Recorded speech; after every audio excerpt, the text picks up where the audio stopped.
આખા વિશ્વમાં એક જ જગ્યાએ આવેલું એક એવું અરબ સાગર સ્થિત સતયુગ સમયનું ભગવાન શિવપુત્ર કાર્તિકેય સ્વામી દ્વારા સ્થાપેલ સ્તંભેશ્વર મહાદેવ મંદિર, જે દિવસમાં 2 વાર ગાયબ થઈ જાય છે. ખુદ સમુદ્ર શિવલિંગનો જળાભિષેક કરતું હોય તેમ લાગે છે, તે પણ દિવસમાં 2 વાર.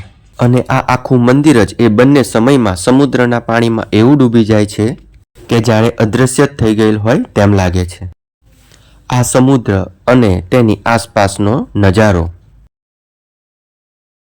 મંદિરની આસપાસ આવેલ બજાર, કાવીનો પ્રખ્યાત હલવો અને દિવસમાં 2 વાર પ્રસાદી તરીકે આપવામાં આવતું ફ્રી જમવાનું, અને નજીકમાં આવેલું વર્ષો પુરાણું 11 રુદ્ર શિવાલય ધરાવતું કમલેશ્વર મહાદેવ મંદિર. શું છે આ મંદિરનું રહસ્ય? આ મંદિર ક્યાં આવેલું છે?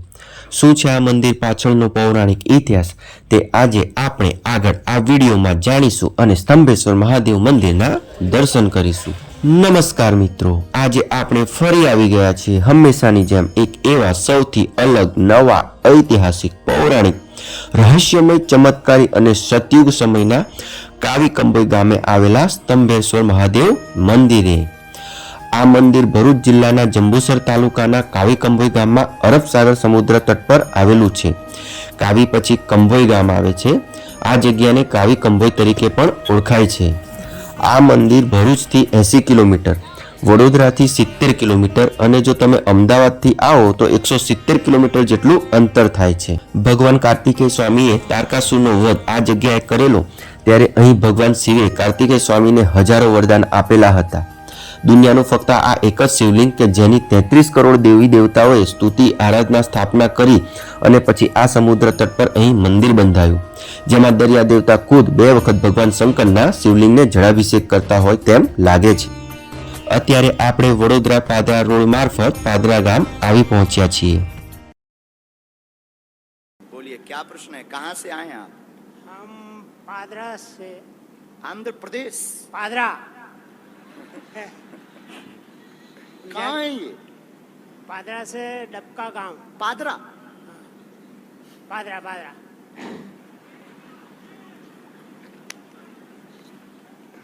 पादरा? पादरा।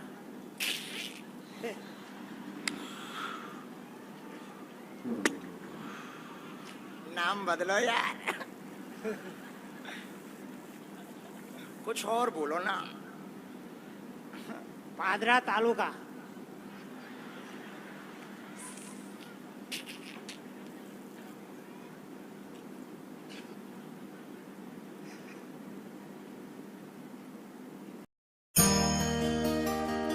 આપણે હવે પાદરાથી જંબુસર તરફ આવી ગયા છીએ. આપણે જંબુસરથી હવે કાવી કંબોઈ તરફ જવાનું છે. જો આપ ભરૂચથી આવો તો જંબુસર આવવાનું થશે.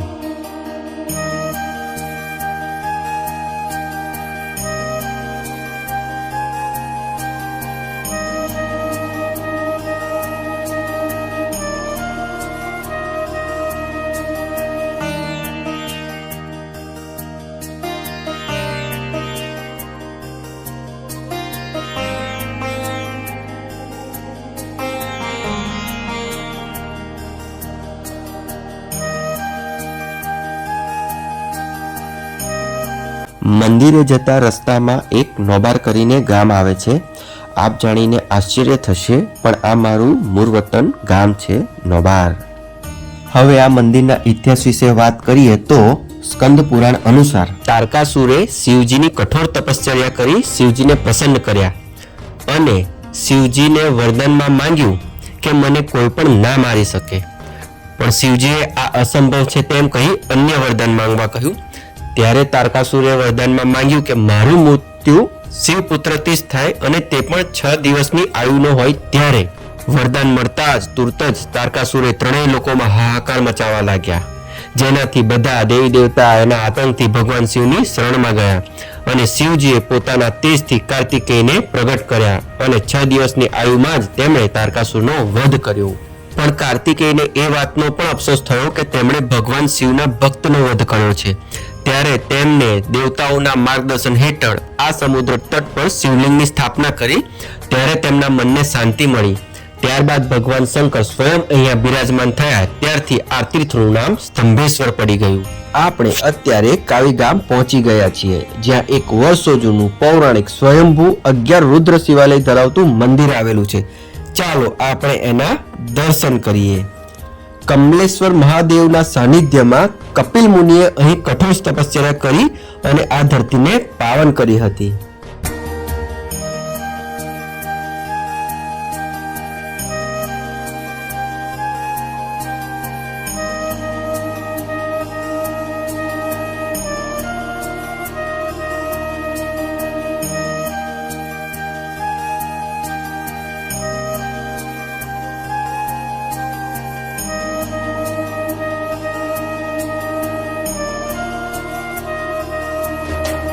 કંપેશ્વર મહાદેવ મંદિરનું બોર્ડ દેખાય છે, ત્યાંથી આપણે આગળ જમણે વળવાનું છે. થોડું આગળ જતા બીજા 2 રસ્તા પડશે, ત્યાં એક નાનકડું સ્તંભેશ્વર મહાદેવ મંદિરનું ડાબી બાજુનું બોર્ડ આવશે.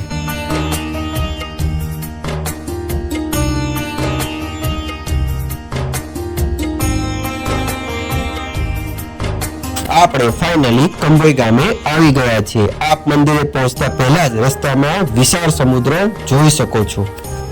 કહેવાય છે કે આ જગ્યા સ્થાપિત સ્તંભેશ્વર મહાદેવના દર્શન કરશે એને વ્યક્તિને મનોવાંછિત ફળ મળશે. શ્રાવણ મહિનામાં અહીંયા સૌથી વધારે લોકો દર્શન કરવા આવતા હોય છે અને ત્યારે અહીંયા આખો મહિનો મોટો મેળો ભરાતો હોય છે. મહાશિવરાત્રિ પર પણ અહીં 2 દિવસનો મેળો ભરાય છે. દર અમાસે હજારો લોકો દર્શન કરવા આવતા હોય છે.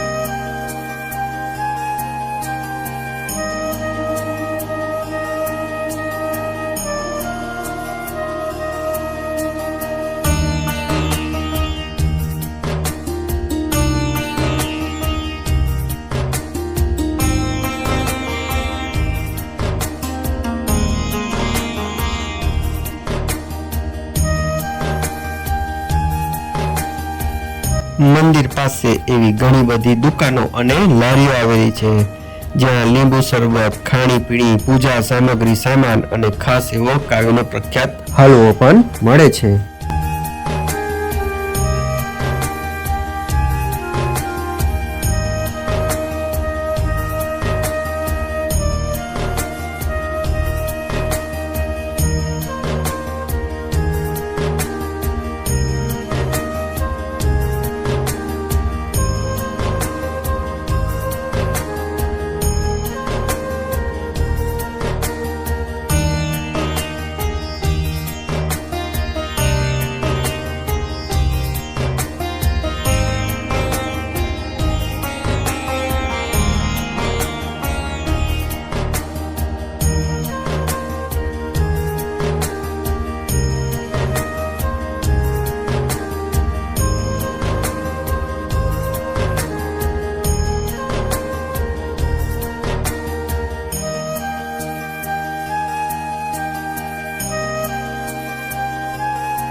સામેની તરફ વિશાળ નંદીજીની પ્રતિમા દેખાઈ રહી છે.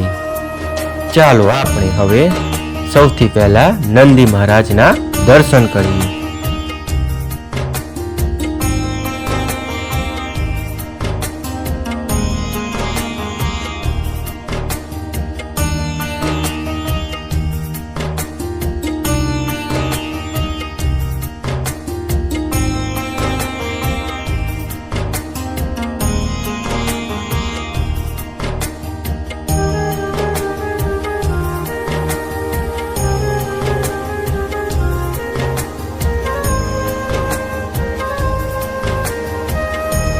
આ મંદિરે શિવલિંગના દર્શન સવારના 11 થી સાંજના 5 સુધીમાં થઈ શકે છે અને તમે જો ડૂબેલા મંદિરના દર્શન કરવા માંગતા હોવ તો સવારે 9 વાગ્યા આસપાસ કાં તો સાંજે 6 વાગ્યા પછી આસપાસના સમયમાં દર્શન કરી શકો છો.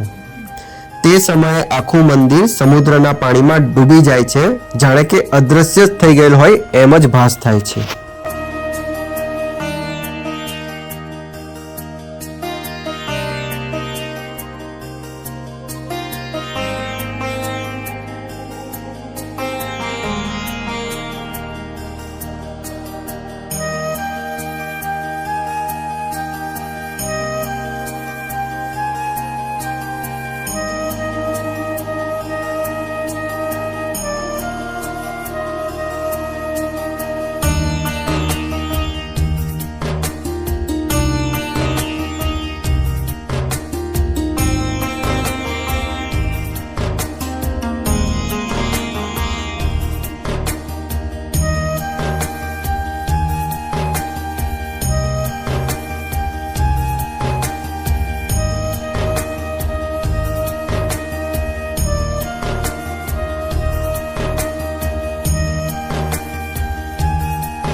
સામે દેખાય એ ખંભાતનો અખાત છે.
અહીંયા દર્શનાર્થીઓને રહેવાની સુવિધા પણ છે.